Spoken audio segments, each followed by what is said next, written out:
You're listening to The Cash Podcast, creating affluence, success, and happiness with your financial surgeon, Adam Koos, President and Portfolio Manager at Libertas Wealth Management Group at libertaswealth.com. Hey everyone, today we're going to be talking about something very special to me and very special to you, and that something special is called time, and really how little we have of it. I remember a few Thanksgivings ago, I was getting ready to leave the house because my mom had asked me to go pick something up at the grocery store on Thanksgiving Day. It's Thanksgiving morning. There's this place up in Northeast Ohio called Drug Mart. I guess there's a couple in Central Ohio too, but it's the only place I swear that's open on Thanksgiving Day, Christmas Day. I think it's literally open every day of the year. But anyway, I was going to pick something up as I'm walking out the door. My dad sees me leaving and he says, "Where are you going?" And I said, "To the grocery store." And he says, "Well, what for?" And I said, "Well," on the spot, I said, "Well, I'm going to get more time." And he says, "Time? What do you mean?" Thinking, the herb, right? And I said, "No, I'm going to get more time." And he says, "Time? Oh." And he says, "Well, can you get me some?" And I said, "If I could buy time, I don't know what I'd want to give anybody else any of the time if I could find a way to buy it, right? Because as the saying goes, you can always make more money. You can never buy more time. I don't know that there is a more precious resource on the planet than time. And I don't think, unfortunately, too many of us don't think of it in that way. I think it's often taken for granted. So with that being said, the goal here is to skip all the financial stuff for a day, talk about what our money buys us, and specifically how to better focus our time in a way that I hope is powerful and produces real material change in your life today. But before we get started, as always, a few housekeeping items. If this is your first time listening or watching, thank you so much for joining us. I'm Adam Koos, President, Portfolio Manager, and Senior Financial Advisor at Libertas Wealth Management Group in Central Ohio, Columbus, Ohio. And you can follow me on Twitter at Adam Koos. That's Adam, K-O-O-S as in Sam, as well as Instagram at Adam, D as in David, K-O-O-S. And before I even get started, if you'd like to get schedule an intro call with me, a confidentiality to discuss your financial situation in more detail, or if you'd like to get a second opinion on your retirement plan and or investment portfolio, as always, head over to our website at libertaswealth.com, click on that button that says click here to get started, and after going through a few questions, eventually somebody will get back to you in the very near future, usually within 24 hours, to get something on my calendar for us to chat. Last but not least, of course, all links, visuals, charts, and other educational resources are always available on our website. And while the visuals today aren't going to be completely necessary, for those of you listening on iTunes and Spotify, you can always go to the YouTube channel and you can watch it back along with the images that I'm going to be sharing, but I'll do my best to talk you through them here. Before we get started, my quotes. I've got a couple quotes today. The first one is Jimmy Buffett. Jimmy Buffett said, "Wrinkles will only go where the smiles have been." So thinking about time here, right? And how much time do we have left, the time that we take for granted. It's not all bad, right? And again, some of this is going to be looked at as relatively negative. I don't want you to think of it that way. I want you to think of it as I need to change what I'm doing and start spending my time and making these wrinkles over time with the people that I love the most and want to spend the most time with, that make my time on this earth meaningful. The second quote is Walt Disney. He said, "Growing old is mandatory, but growing up, well, that's optional." So that's Walt Disney. Great quote. So this whole presentation, actually, this podcast today, came from a presentation I did live last year, actually, in August, I think it was. Might have been September, but we did a live event. We've done it a couple years now called Health, Wealth, and Aging. And my portion of the presentation after COVID, I just really wanted to talk about something beyond retirement planning. I didn't want to talk about money. I didn't want to talk about the stock market. I didn't want to talk about estate planning, tax planning, insurance, or any of those financial planning things, getting our financial house in order. I do so much of that on a day-to-day basis. And honestly, through these podcasts, I try to mix it up and talk to a lot of different people out there so that, we're doing a little bit of something for everybody. But I wanted to really kind of talk about something that affects everyone this time. And that is, again, time or the lack of time. And because, when we go out of our days every day here at our office, me, Gina, Kim, with the solutions to financial planning problems, the solutions to retirement planning problems are really, for us anyway, within our office walls. That's the easy part.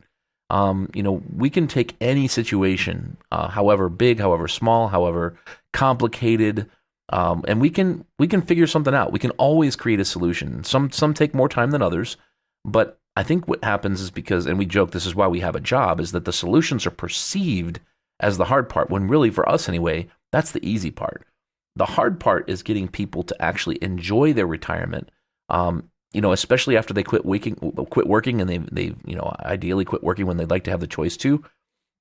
And they've got this money and this income, and this income stream, maybe multiple income streams, and this lump sum of money that what are we going to do with it? How are we going to use this money to make our lives more important? And the way I look at it in analogies is, back in the old days, I used to have, I guess I still technically have a black belt in Taekwondo, and I used to compete for Ohio State a long, long time ago. I always say many, many pounds ago, but it's a lot like getting a black belt in martial arts retirement planning. And what I mean by that is that the black belt's just the beginning of your true training.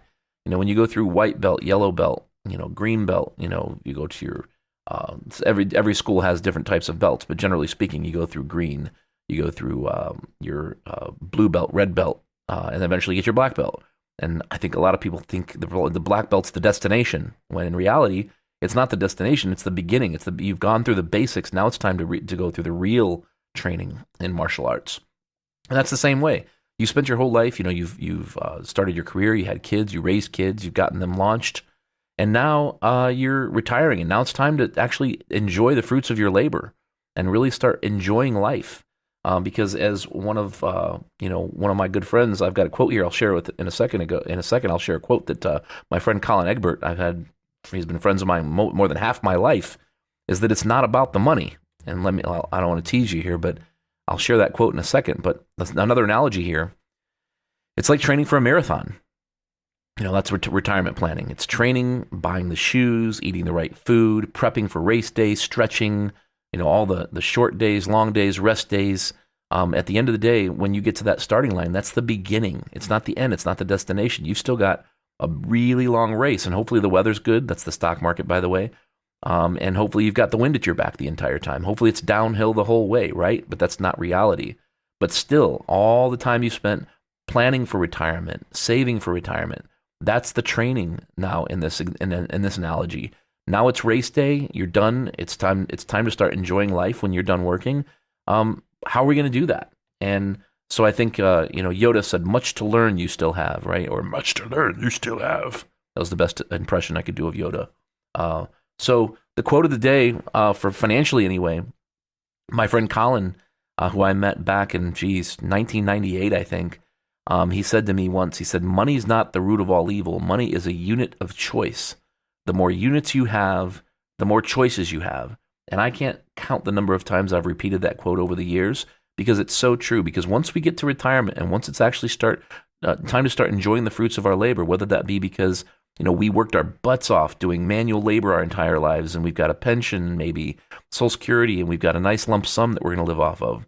Whether we're somebody who was an executive, maybe we were a C-suite executive our entire lives, and we spent lots of time working our butts off 50, 60 hours a week, maybe traveling overseas to other states. We didn't get to see our family as much as we would have, but it came with a price, right? We not only got a great income, and we were able to save really well and able to provide ourselves and our families with a great lifestyle while we were working, but we saved well too.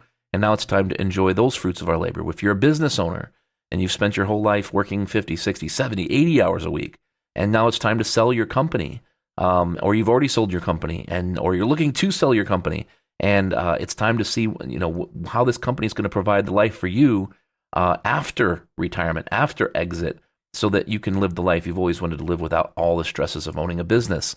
All of these situations apply here, but again, it's not about the money. It's about treating money as a unit of choice and all the things it can do for you, your spouse, your family, your grandkids, and the experiences that you want or need, for that matter, between now and the end of your life, your bucket list, and which all of us should have, by the way. But that's what money is all about. It's really about choices at the end of the day. And when we did the presentation last year, by the way, like I said, August, September, I forget when it was, we reached out to the crowd and said, okay, what is, when we think about time and retirement, what words come to mind? When we talk about spending our time in retirement, what words describe retirement? And we heard all kinds of words: relax, family, freedom, carefree, friends. complete, a sense of completeness, being happy, traveling, having fun, success, or a feeling of success because you made it. Money, obviously, be feeling fulfilled, accomplished, a place of peace, feeling calm, spending time or money or both on our hobbies, volunteering. And somebody said, cool, just, it's just cool to be retired. So these are all, I think, accurate ways to describe it. We don't know what we don't know. And here's what we see a lot on our side of the fence when we see people retire, is instead of spending the time with friends and spending time being happy and with their family, being carefree, feeling fulfilled, accomplished, spending time on hobbies, volunteering, we don't see that. Instead, here's what we see. And for those of you who are listening on iTunes or Spotify, I'm going to talk you through this here. When people are employed, so when during your working years, the average person spends 2.8 hours a day watching TV. When they retire, that number jumps from 2.8 hours a day to 4.5 hours a day. It almost doubles. You would think that there would be a whole lot of time doing other leisure activities, but here's the other numbers. When people are working, they spend 0.4, call it 30 minutes a day reading. When they retire, they might spend more like 45 to 50 minutes a day reading. So it's not a whole lot more. Socializing, communicating with others, it goes from 30 minutes a day to maybe 40 minutes a day is all, 45 minutes. Relaxing, thinking, kicking back, it goes from 30 minutes a day to maybe 35 to 40 minutes a day is all when they're retired. Other leisure activities goes from about 45 minutes a day to just over an hour a day, and that's it. So we spend a little bit more time reading, it looks like. We spend a little bit more time socializing, a tiny bit amount of time relaxing and just thinking and kicking back. We spend a little bit more time doing other leisure activities, but more than anything, we spend almost twice the amount of time, 4.5 hours a day. And if we do the math there, obviously, that's 25% of our day almost watching TV, just staring at the tube. If we take a step further here and we look at people who are 65 years of age and over and how much time they spend with others, if they're married or they have an unmarried partner present in the household, they spend about 5 hours a day alone and during their waking hours and non-work time.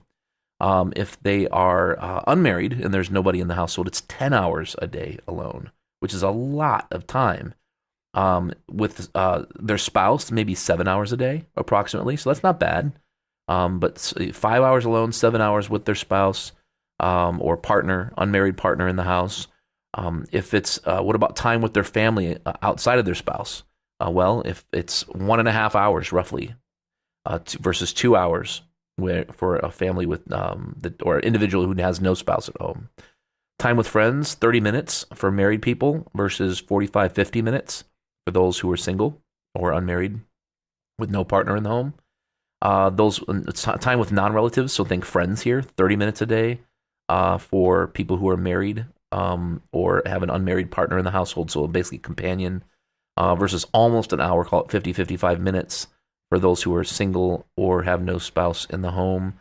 And then there is a little small amount that was kind of outlying data that wasn't available, but then if I just keep going here, this is beginning morning to evening. Again, top weekday activities in average minutes per day for full-time workers and retirees. Now, watch this. So, full-time workers, the amount of time that they spend, hours spent.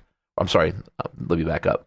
The amount of minutes per day, not hours, minutes per day spent sleeping for full-time workers, 461 minutes a day. For retirees, 521 minutes. So we're not talking about a whole lot more time. So 461 versus 521 minutes. Working, 447 minutes a day working for full-time workers. That should kind of go without saying. So people who are working full-time spend about as much time working as they do sleeping.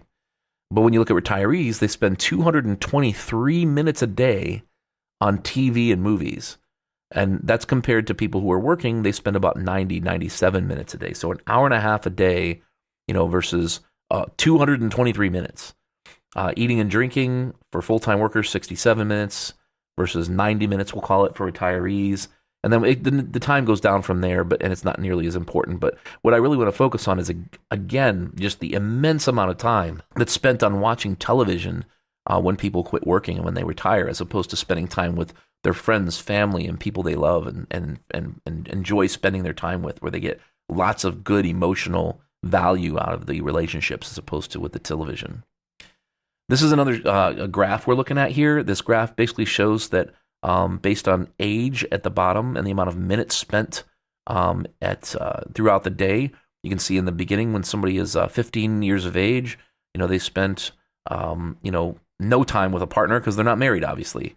As they get older, they start spending time dating. Those minutes go up, and as you can see here, by the time somebody hits 30 years of age, the average individual spends about 200 minutes a day with their partner. When they retire, so right around 60, 65 years of age, that number starts to jump up, and they start spending as much as, call it 275 to 280 minutes a day with their partner. And then the number starts to come down, and a lot of that's due to, obviously, people passing away and ending up alone when one or both of the partners pass away. Obviously, when both pass away, the statistic goes away.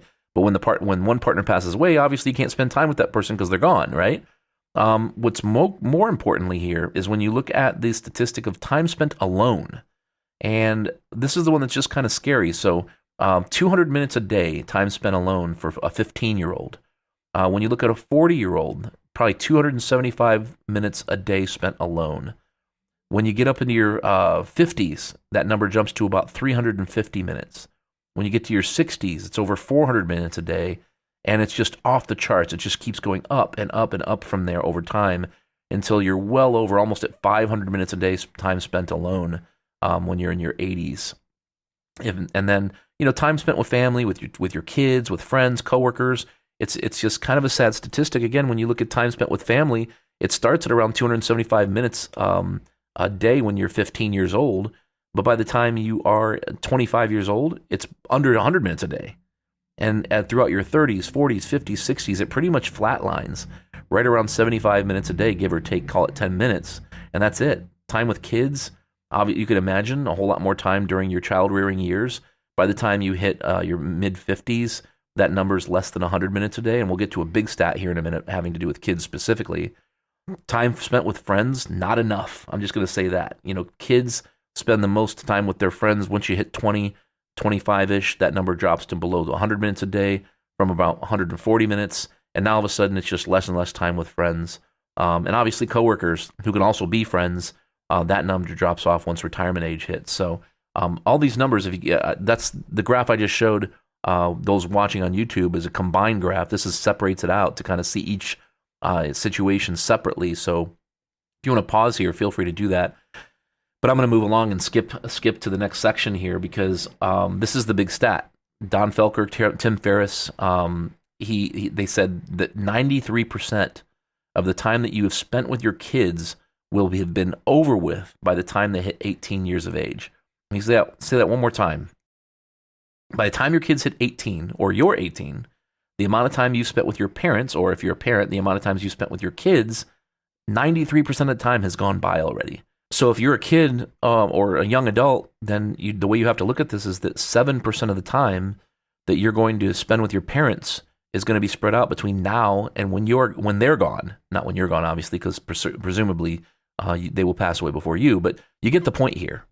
It's a pretty eye-opening statistic.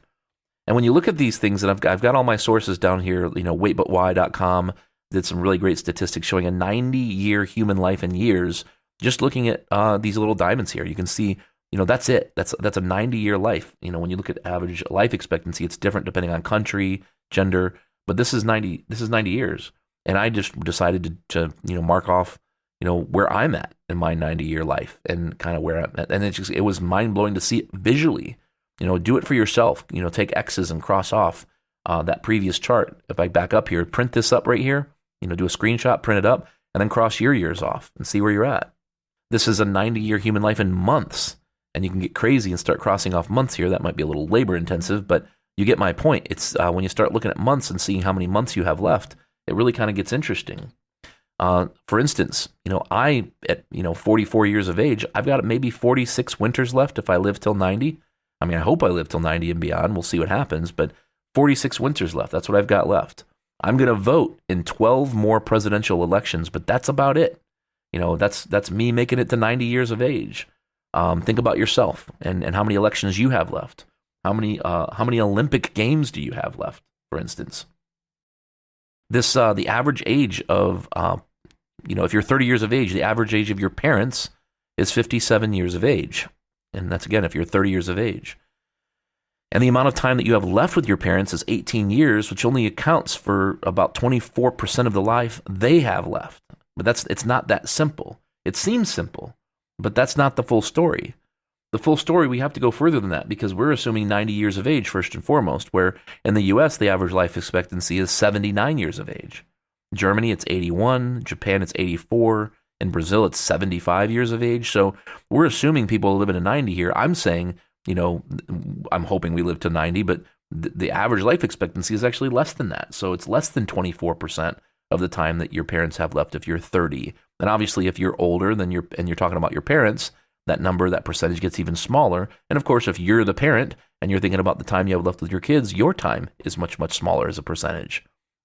This is, how many of these years we have if we're healthy, let's just say. So if you're 65 years old and you're looking at time, from now to the day you pass away here on this chart here, you can kind of see where a 65-year-old would be, roughly. Now, let's just say that you spend an average of 14 days per year with your kids. And I think that's pretty realistic because you got to figure there's, look at major holidays. So New Year's Eve, New Year's Day, there's maybe, I don't think people hang out for Washington's birthday, for President's Day, but maybe Easter, maybe Labor Day, Memorial Day, 4th of July, Thanksgiving, Christmas Day, Christmas Eve, let's call it 8 or so. If I throw another 6 in there for birthdays throughout the year, Mother's Day, Father's Day, things like that, I think that most people probably looking at the amount of time they spend with their families, and it probably averages out somewhere around 14. At least that's what the statistics say. And if you look at that going year over year, these little dots here on the screen, for those of you watching on YouTube, represent those 14 days throughout the year. Now, if we put all those together, and you think of your parents, if you're an 18-year-old, here's how many weeks you have left with your parents at the bottom versus how many weeks you already spent with them at the top. How's that for perspective? And obviously, the inverse is true. If you're the parent, then what you need to be focusing on is how much time you spent with your kid up top there, or kids, and how many weeks you have left to spend with them based on those averages we're talking about. So we have to really rethink time. And I guess that's what this whole podcast is about today is, how much time do we really have left? When we look at life expectancy, I mentioned earlier in the U.S., it's 79 years. So we break it down even further. It's 78.6 years is the average U.S. life expectancy. It's 76.1 years of age, 76.1 years for men, 81.1 years for women. And that's, obviously there you can argue and make jokes about why one lives longer than the other. We've all been through that. But anyway, our average client, when we look at our client base, is about 60 years of age. So let's just say we bat average. And what I mean by that is, the average person lives in our client base till 78.6 years of age. If that's the case, then we live for another 19 Super Bowls, maybe 8 to 9 Olympic Games, and 5 more elections. That's it. That's what's left. As for what's really important, because again, we're thinking time here. We're not thinking money. If we see our kids, again, for New Year's Eve, New Year's Day, Mother's Day, Memorial Day, Father's Day, 4th of July, Thanksgiving, Christmas, and another maybe 7 birthdays and other visits, then again, we have roughly 133 visits left with our kids and grandkids. And that's all assuming we're 60 years of age right now. We take really good care of ourselves and we remain healthy for the next 2 decades. And we make it to average U.S. life expectancy. Now, I know I already said this earlier when we first started the podcast, but I think it needs to be said again.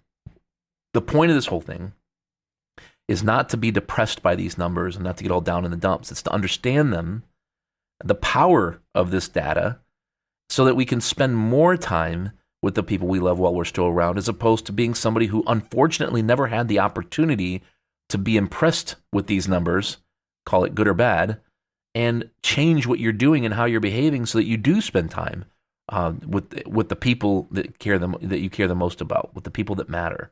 That you're not spending too much time looking at the TV, that you're not spending too much time sitting alone and being by yourself.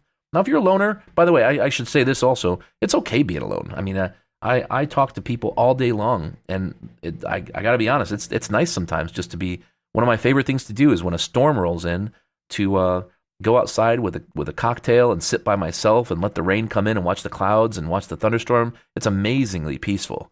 So there's nothing wrong with being alone, and I think some people enjoy being alone more than others. Obviously, introverts versus extroverts. There's a spectrum out there, but I think that there's a lot to be said for our mental health and our social health and our longevity and well-being being affected by going from working every day and being around people all the time for the most part to going into retirement and just staring at the TV as the statistics clearly say.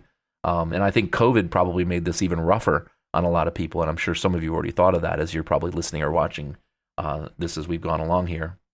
So analyze your time. I mean, I analyze mine. I mean, I put myself in the same boat here. And when I looked at my time, I think about things like, time spent with my parents.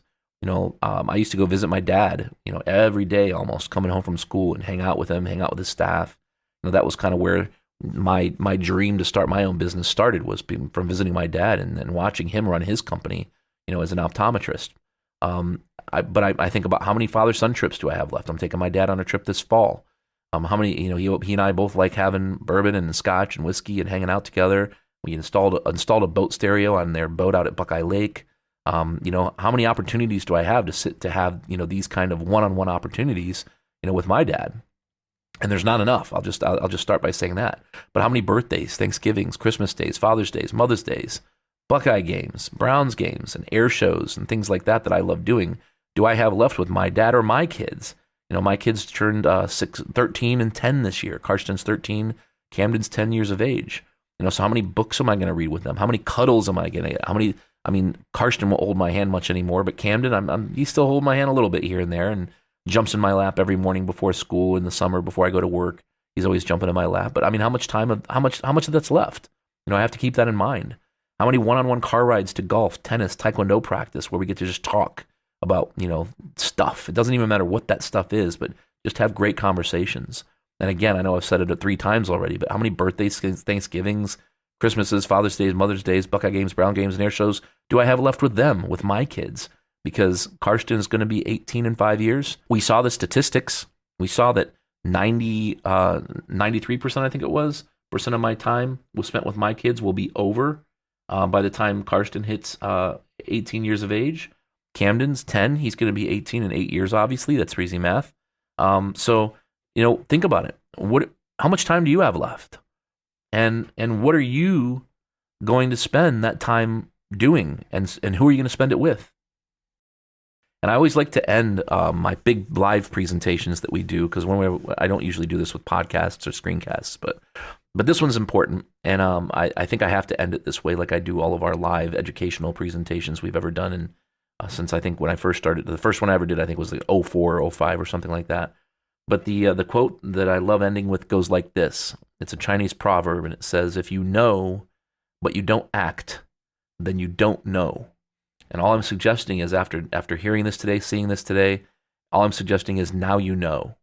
And I have to thank my good friend, longtime friend, Mark Zinder, for sharing that quote with me years ago, more than a decade ago, obviously, because it is so, so true. If you know, but you don't act on it, then you just don't know. What's the difference, right? So now you know.